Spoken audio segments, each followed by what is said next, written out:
As someone who has been a victim of anti-Semitism from both sides, which one are you more concerned about, if either, and why? Much more concerned with the anti-Semitism of the left and not just some on the right. The reason I'm more concerned with the anti-Semitism on the left is because I think it's closer to the heart of the left, meaning that the anti-Semites on the left, people like Keith Ellison, he was almost the head of the DNC.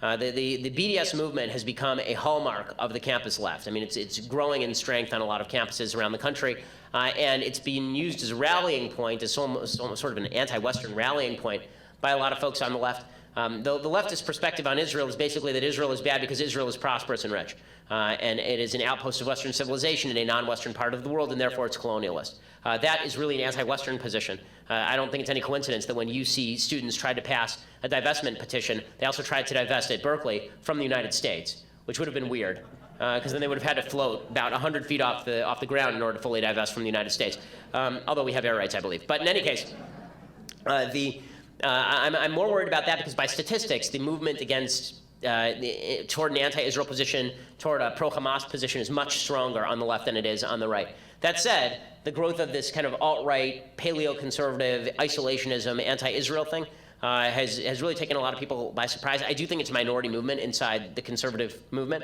I mean, even a lot of places that are considered kind of alt-right friendly, like take Breitbart, where I used to work, that's a very pro-Israel publication.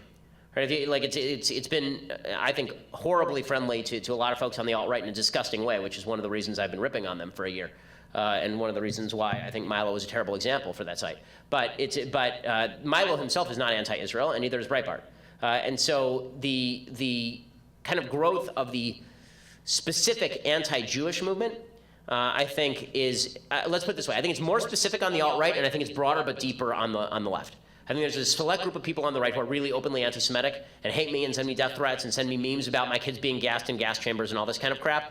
But on the left, what's closer to the heart of the Democratic Party is an anti-religious bigotry and an anti-Israel stance that is much more dangerous to Jews in the long run.